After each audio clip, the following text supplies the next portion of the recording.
Anita Mui was more than a pop star. She was a symbol of strength, rebellion, and grace in Hong Kong's golden era of entertainment.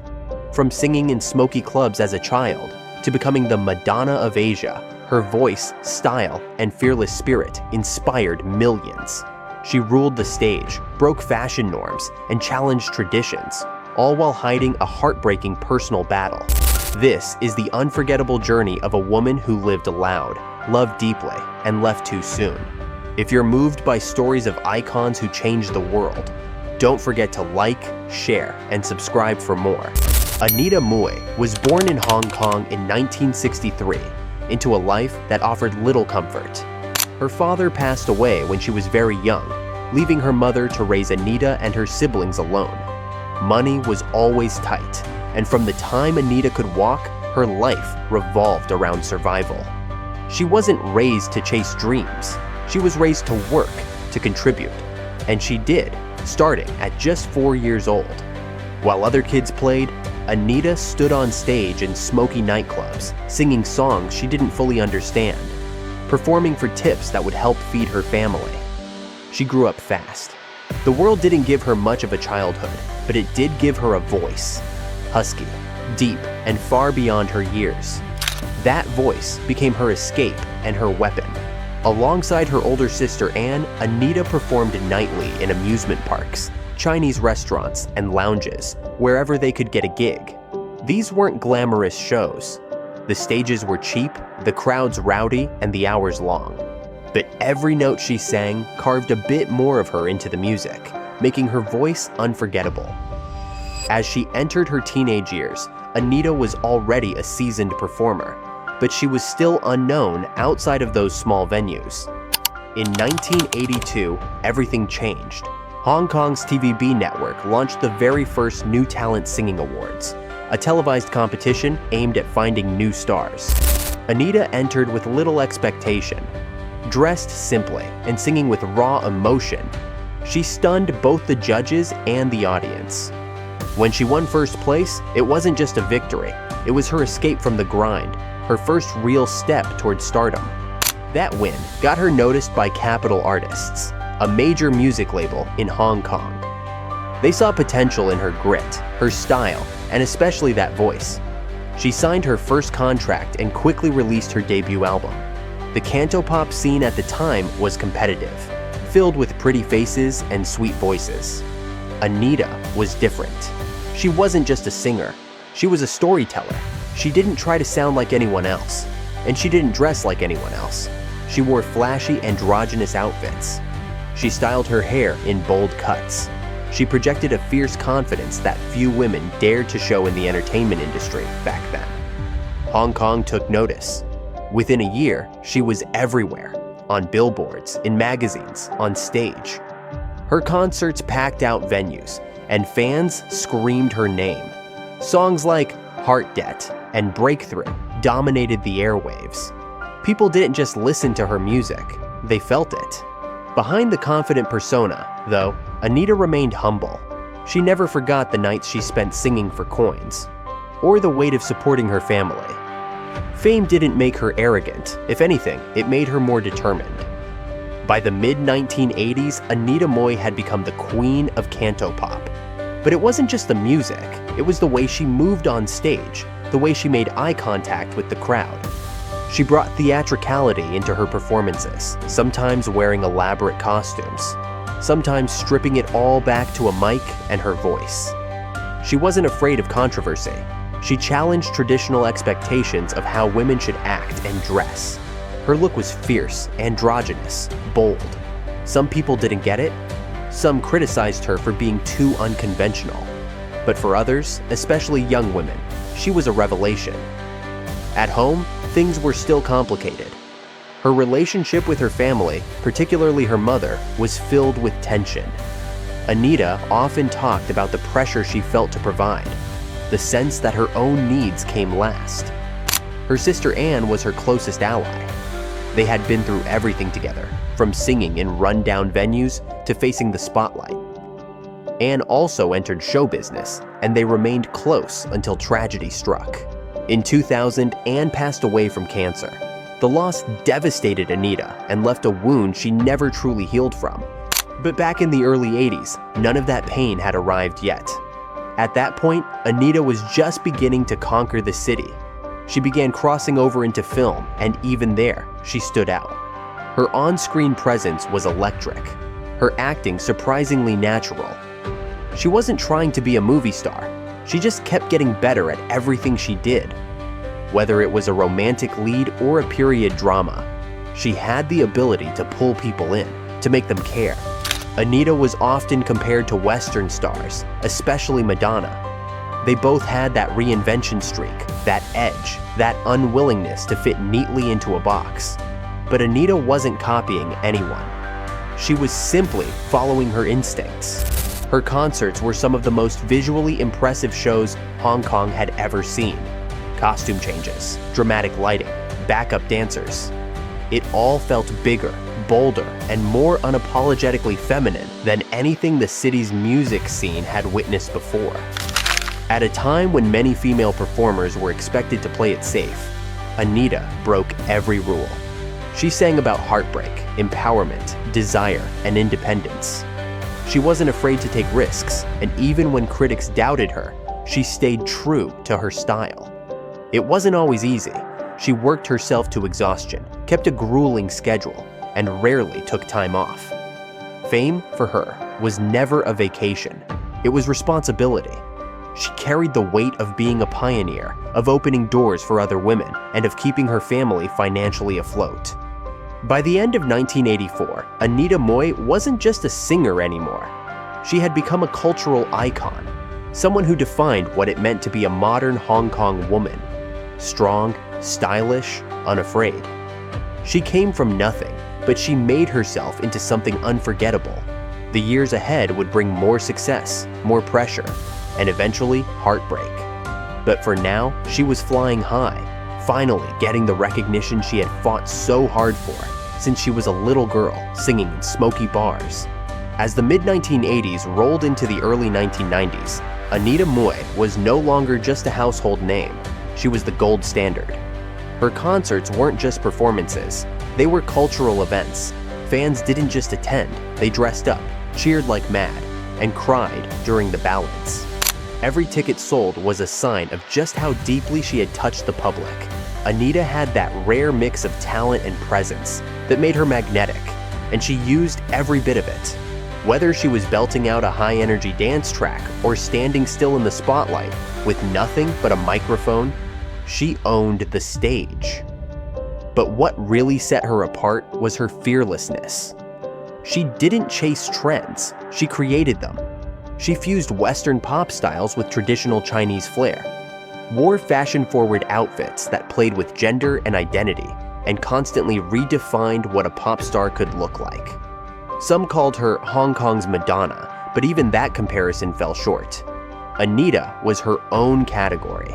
Her voice was instantly recognizable, low and smoky and full of emotion, able to switch from fierce to fragile in a single line. Her music videos pushed boundaries, her album covers were bold, and her interviews revealed someone who knew exactly what she was doing. At the same time, Anita's acting career took off. She had started appearing in films back in the early 80s, but now she was getting serious roles and winning awards for them. She starred in period dramas, romantic comedies, action flicks, and emotional character pieces. In 1988, her role in the film Rouge, alongside Leslie Cheung, earned her a Best Actress award at the Hong Kong Film Awards. In that film, she played a ghost searching for her lost lover, and her performance was haunting and unforgettable. Critics praised her ability to tap into vulnerability without ever seeming weak. It was that same strength that fans saw in her music. Now they saw it on the big screen too. Behind the scenes, Anita lived fast and worked even faster. She kept a brutal schedule, sometimes performing night after night, then filming during the day. She didn't slow down. Maybe she couldn't. There were always more fans to meet, more records to record, more shows to plan. She rarely opened up about her personal life, but reporters still followed her every move. Romance rumors surfaced from time to time, usually unconfirmed. Anita played it close to the chest. What mattered more to her than gossip was legacy. She wasn't chasing headlines, she was chasing greatness. She found strong friendships in the industry, especially with other icons like Leslie Cheung and Jackie Chan. Leslie, in particular, was a close companion. They performed duets together, made movies, and stood by each other through the intense spotlight of fame. Their bond became legendary. Anita once called him her soulmate, not in a romantic way, but in a way that understood the unique loneliness that came with superstardom. They both knew what it felt like to be idolized by millions, but still carry private pain. When either of them faced criticism or scandal, the other was always there with quiet support. As she rose to the top, Anita didn't forget the causes she cared about. She poured time and money into charity work, often supporting children, people living with AIDS, and grassroots efforts. In 1991, when a fire broke out in a karaoke lounge and killed several young people, Anita paid for funerals and counseling services for the victims' families. She didn't want publicity for it, she just did it, and that was typical. Her fame was global, but her heart was still rooted in the community where she had grown up scraping by. She knew what it meant to be forgotten. She refused to do the same to others. The 1997 handover of Hong Kong to China was a major turning point in the city's identity, and Anita didn't shy away from expressing her hopes and worries. While some celebrities kept their heads down, she used her platform to speak about preserving Hong Kong's cultural uniqueness. She was proud of where she came from, and she wanted the next generation of artists to have the same chances she fought so hard to earn. As the political climate shifted, Anita kept performing with the same passion, but she also began thinking more deeply about what her legacy would be. By the late 1990s, Anita's image had matured.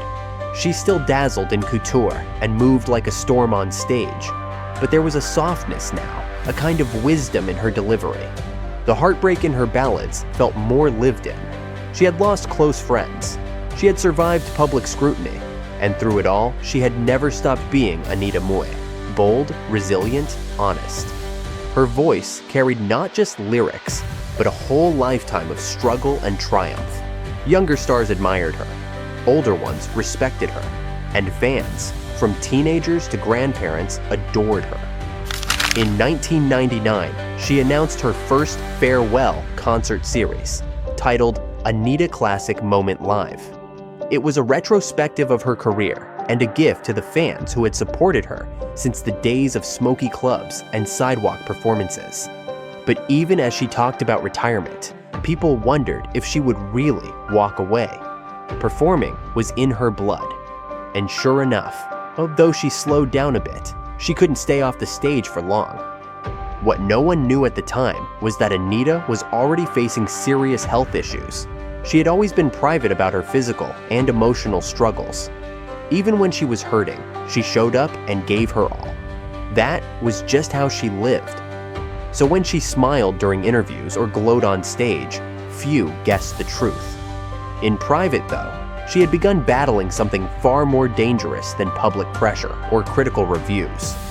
Through the highs and lows of superstardom, Anita Mui remained one of the most original voices Hong Kong had ever produced. She wasn't just a pop star or an actress, she was a movement. She turned pain into power and hardship into art. And as she entered the last chapter of her life, she did so with the same fire that had carried her from a little girl singing for spare change to a legend adored across generations. In the early 2000s, Anita Mui was still a force to be reckoned with, though the pace had changed. She was no longer chasing anything. Her legacy was already set, her influence undeniable.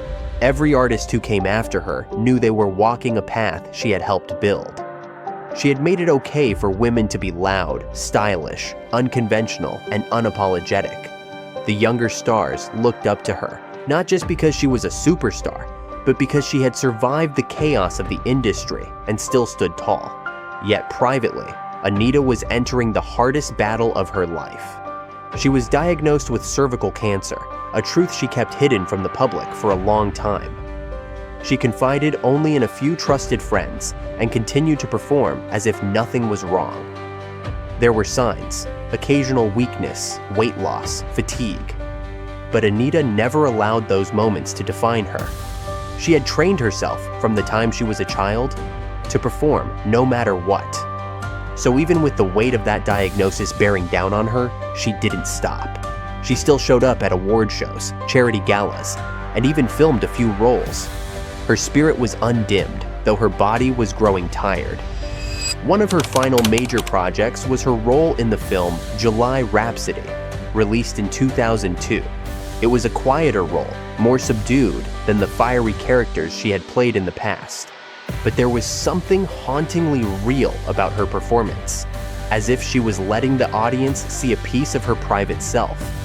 It became one of her most praised late career roles.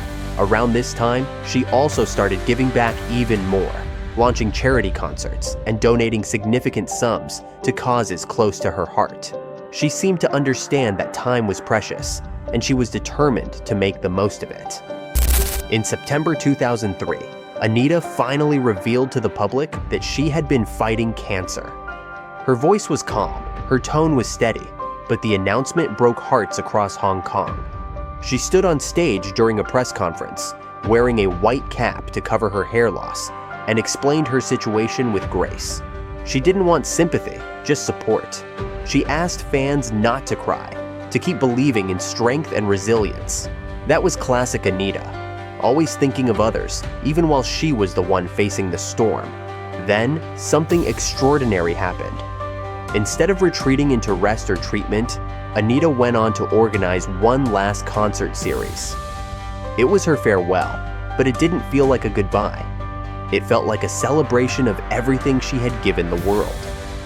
The concert, titled Anita Classic Moment Live 2003, opened in November that year. She walked onto the stage, weak but proud, and poured her soul into every song. She changed costumes, sang her greatest hits, and spoke openly to the audience about life, love, and courage.